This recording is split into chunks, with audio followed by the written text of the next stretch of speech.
America విషయంలో అప్పుడే Tesla boss direction మొదలైంది. ఎలాన్ మస్క్ యాక్షన్ అనగానే ట్రంప్ ఫత్వాలు జారీ చేస్తున్నారు.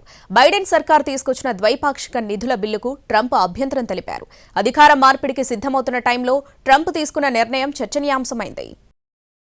అధికార మార్పిడికి సిద్ధమవుతున్న వేళ అగ్రరాజ్యం అమెరికాలో మరోసారి ఫైనాన్షియల్ క్రైసిస్ తలెత్తింది. క్రిస్మస్ సమయంలో షట్ డౌన్ ముప్పును తప్పించేందుకు ప్రస్తుత అధ్యక్షుడు జో బైడెన్ ప్రభుత్వం తీసుకొచ్చిన ద్వైపాక్షిక ప్లాన్ను కాబోయే అధ్యక్షుడు డొనాల్డ్ ట్రంప్ హఠాత్తుగా తిరస్కరించారు.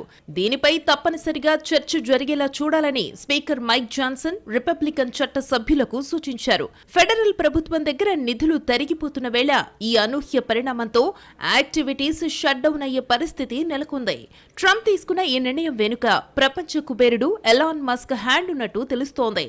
బైడెన్ ప్రభుత్వం తీసుకొచ్చిన నిధుల ప్లాన్లో ఖర్చులు భారీగా పెరిగాయంటూ మస్క్ సోషల్ మీడియాలో పోస్ట్ చేశారు. 1500 పేజీల ఈ బిల్లు బయటకు రాగానే మస్క్ స్పందించి దానిని అప్రూవ్ చెయ్యొద్దని రాసుకొచ్చారు. ఈ బిల్లుపై ఓటు వేసే చట్ట సభ్యులు తీవ్ర పరిణామాలు ఎదుర్కోవలసి వస్తుందని పరోక్షంగా హెచ్చరిక చేశారు.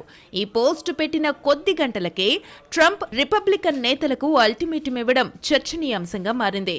తన విజయంలో కీలక పాత్ర పోషించిన ఎలాన్ మస్క్ కు ట్రంప్ తన కొత్త పాలక వర్గంలో కీలక పదవిని అప్పగించారు. ఇంకా ఈ బాధ్యతలు చేపట్టక ముందే ట్రంప్ నిర్ణయాలను మస్క్ కంట్రోల్ చేస్తున్నారనే వాదన నడుస్తోంది.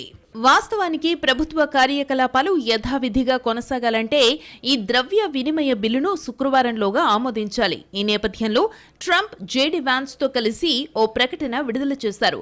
ఈ బిల్లును ఆమోదించకూడదని, దీనిపై చర్చ చేపట్టాల్సిందేనని స్పీకర్ మైక్ జాన్సన్ ఇతర రిపబ్లికన్ చట్ట సభ్యులకు గట్టిగా సూచించారు. దీంతో పాటు కొన్ని డిమాండ్లు కూడా తెరపైకి తెచ్చినట్టు తెలుస్తోంది. దీంతో ఇప్పుడు ఈ బిల్లుపై ప్రతిష్టంభన నెలకొంది. ఒకవేళ షట్ డౌన్ అయితే ఆ సమయంలో ఉద్యోగుల తొలగింపు ఉంటుంది. ఎంప్లాయీస్ ఇంటికి వెళ్లాల్సి ఉంటుంది. ఫండ్స్ వచ్చిన తరువాత వారికి జీతాలిస్తారు. సిబ్బందిని తగ్గించడం వల్ల విమానాలు ఆలస్యమవుతాయి. కొన్ని రద్దు కావచ్చు కూడా. కస్టమ్స్, సరిహద్దు, రక్షణ, విమానాశ్రయ సేవలు కూడా ప్రభావితం కావచ్చు. రవాణా రంగంపై ప్రతికూల ప్రభావం పడుతుంది. ప్రయాణ ఛార్జీలు పెరుగుతాయి. దీంతో పాటు ప్రభుత్వ సేవలు అందించే అన్ని రంగాలపైన దెబ్బపడనుంది.